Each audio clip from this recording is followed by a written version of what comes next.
to another video. My name is Emily and I am so glad that you're here today. It has been a minute since I have filmed a video to talk about books. I have been kind of all over the place. Life has been crazy. Not really. It's just, you know, life with a baby is unpredictable. And I have been really focused on making sure I film knitting videos, so kind of book videos for my book channel have been a little bit lower down on the priority list. But I have just been itching to talk about some books, and I've been toying with the idea of trying to do like a little weekly video of some sort to just kind of talk about what I've been reading recently, because I've been reading a decent amount actually. I've been very much into reading murder mysteries.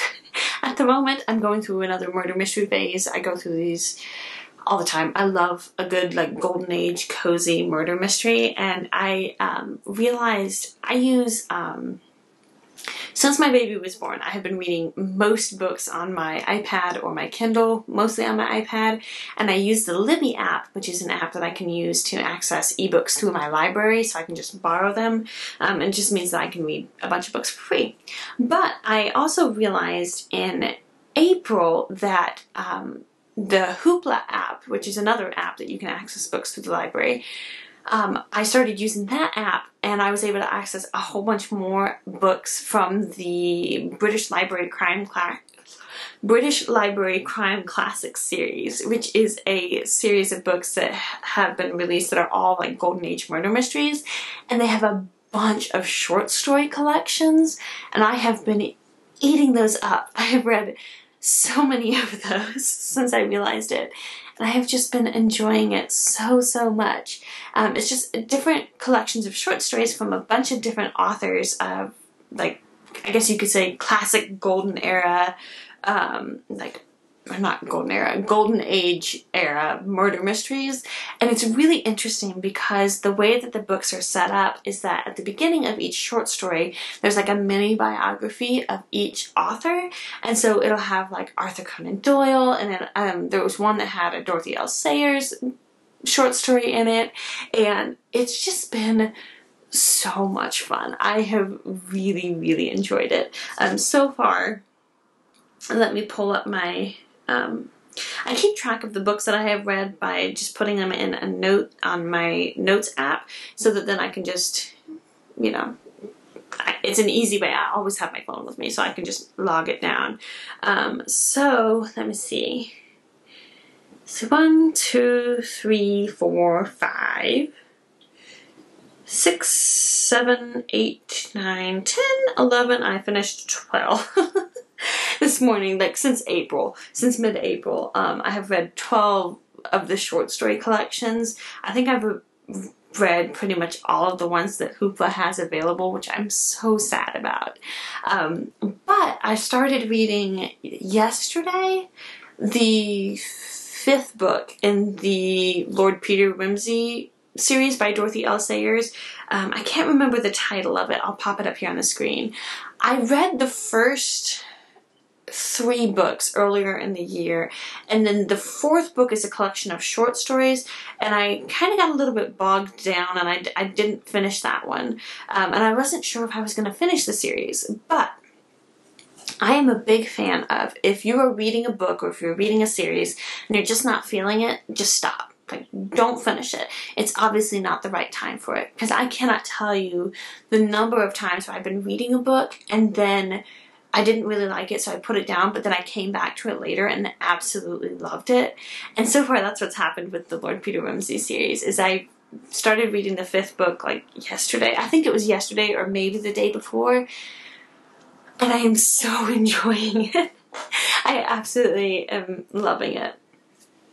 So I went ahead, the 4th book, technically you can read the series in any order, but I am one of those people that I just really like to read things in the right order.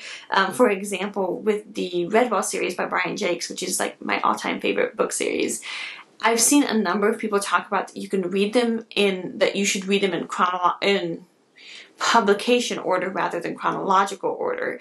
And I just... no. No thank you. I want to read them in the chronological order, and it just, I don't know, there's something about it that's just so tidy, and I find it really satisfying. But anyway, back to Lord Peter Wimsey, not Redwall.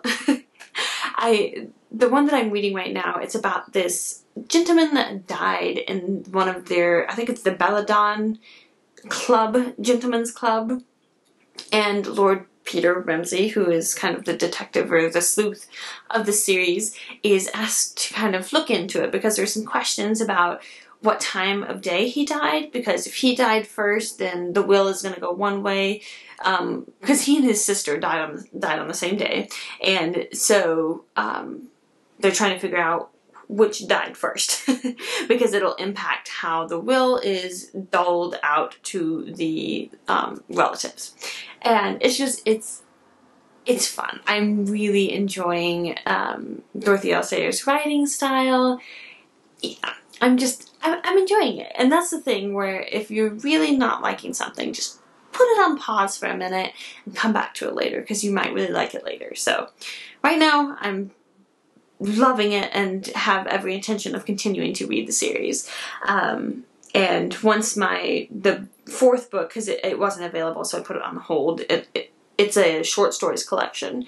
Once that comes in, I'll finish reading that one. But yeah, so I'm doing that, and then I've been reading, like I said, all of the other short story collections, and it's great because one of them was all of the short stories had something to do with a sport. One of them, all of the short stories had to do with like Scotland, which I loved that one. I love Scotland.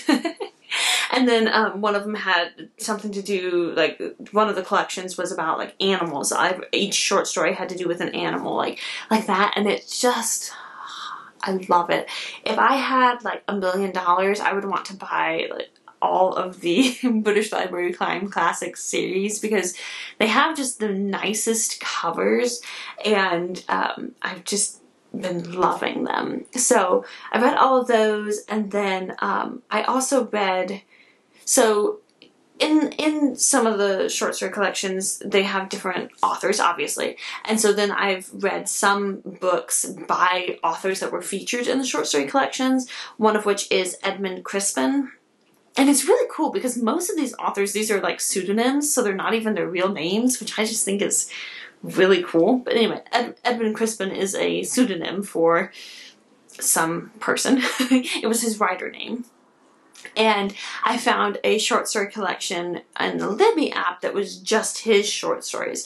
And so I read that one, and that one was great. I very much enjoyed it. And then I read a book called The 13th Guest 13 Guests by J. Jefferson Farjeon. I'm sure that's not correct. That one was excellent. I want to read more books by this author. It was just really fun. It was like a good murder mystery, but anyway, I love the writing style, and that's one of the nicest things about these short story collections is you get to kind of taste test each author's different writing styles, and it's so fun. And the other part of it too is they're very like episodic, so you have just it's a short story obviously, and so you don't have to wait for a whole book to find out like the conclusion of the story. So they've been very, I guess I would classify it as like potato chippy almost, where you can just read another story and read another story and read another story. And I'm so sad that I think I've read all of them that are available. Anyway, but like I said, I'm going to start reading some of the books that are by the different authors, some of my like favorite authors in there, and I think that'll be really fun too. Although, I will say, some of these stories, like, at one point because I've been reading a bunch of them like in the evenings or when I'm nursing my baby. That's a lot of times when I do a chunk of reading. And so, some of them I was reading in the middle of the night when he was getting up to feed, and there were a few of them that were really spooky that I was just like, there's a specific one, I can't remember the title of it or the author, but it was just so atmospheric and creepy and spooky, and I was just like, I don't know about this. So I just kind of like skimmed, read it, and was like, okay. And then of course like the next one was another like really spooky one. I was just like, guys, it's the middle of the night, come on. Anyway, so that is what I have been enjoying and reading recently. It has been amazing. So much fun. I also finished reading at the beginning of May, just before I left. I finally finished reading Anne of Avonlea, which is the second book in the Anne of Green Gables series. I can't remember if I mentioned it. I think I mentioned it on this channel where I talked about some books that I want to read this year. I really want to read the whole Anne of Green Gables series by L.M. Montgomery.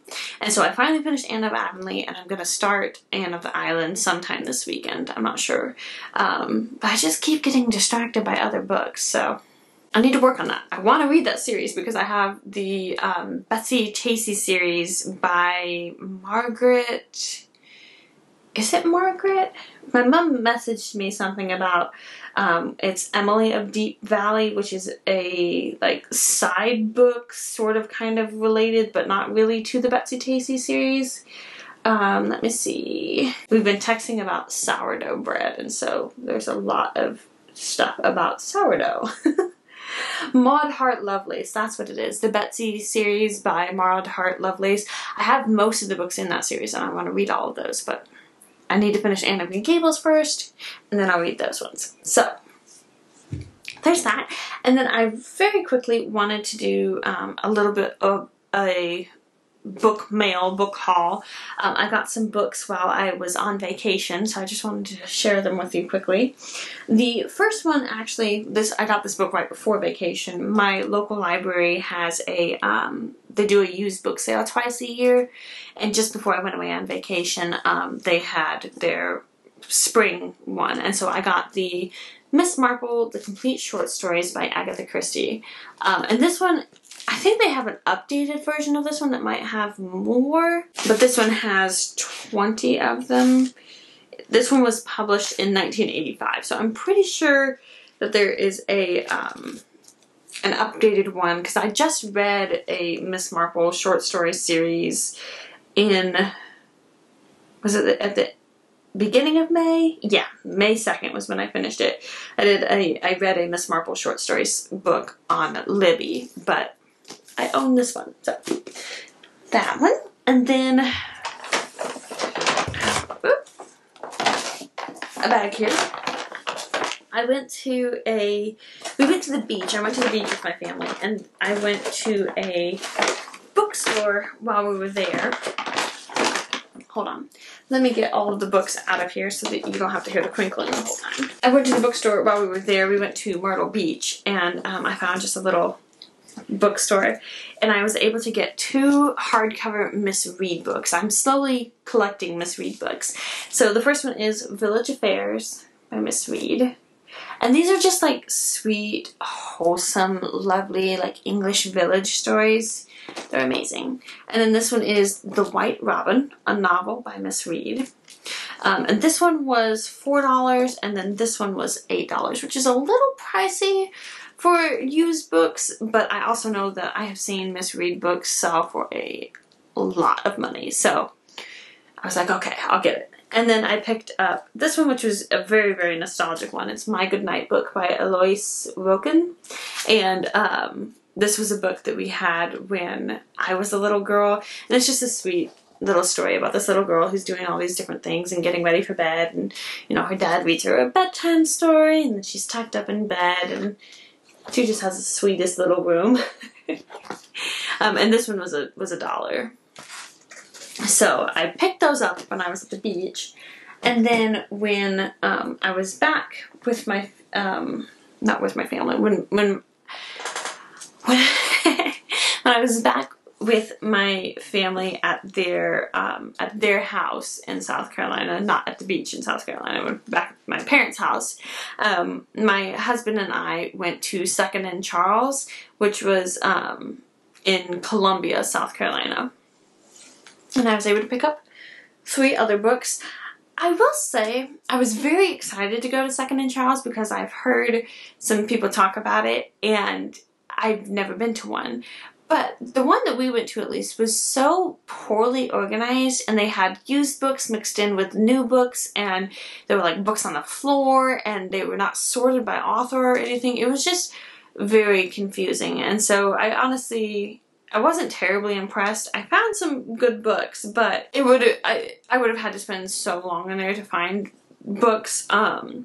So I've been to better stores, but I got some good books, so I'm happy. The first one is I got Harry the Dirty Dog, but this is a board book version, and I loved these books when I was a little girl, and so now that I have a little boy, I can get little picture books. I mean, I've been buying picture books for absolutely years, but now I have even more of an excuse. So it's just this charming little story about a dog who goes outside and he hates taking baths, and so he gets filthy and dirty, and then he comes back at the end, and then his family that he lives with doesn't recognize him, so he goes, oh, here's a scrub brush, give me a bath. And so they give him a bath, and he's all clean again. So that one, then I got this one, which I'm super happy about, A Apple Pie by Kate Greenaway. This, Kate Greenaway was a lady who did, let's see. So this one says it was printed in Great Britain from original woodblock designs engraved in 1886. And so she has the most charming and beautiful, like, illustrations. It's just, they're lovely. So I was super happy to get this one. It was only $2.50. So, very pleased with that. And then, I did not even know that this book existed. So growing up, my family had, it was like a poem book, a poetry book that was illustrated by Arnold Lobel, if that's how you pronounce it. And it looked like exactly like this, but it was a poetry book. I didn't know that he also illustrated a Mother Goose book. So I was so happy to see this, and his illustration style is just so funny. It's so cute. So I was really, really pleased. I was just like, I know I'm gonna get this, because I've been meaning to get that poetry book. I just haven't gotten around to it. And so now I can have my Mother Goose version and my poetry book. So this one was really nice. It was $5.25 was how much this one was. And I absolutely love it. His illustration style is just amazing. So, those are all of my new books that I have to share with you. I think that's about all that I have time to talk about today. I'm going to go and do a little bit of knitting. The baby's napping at the moment, so I want to have a little bit of a chill time. And at some point now, I have videos to edit, because I just finished filming a knitting podcast video, and now I filmed this one. So I'll need to find some time to edit these. But yeah, I hope that you have enjoyed this video. I would love to hear what you've been reading, and if you have like a favorite Golden Age murder mystery, either book or author that you would like to recommend to me, I would love to hear it, because yeah, I've just been in the mood for that. So anyway, thank you so much for watching, and I hope to see you again soon on the next one. Bye.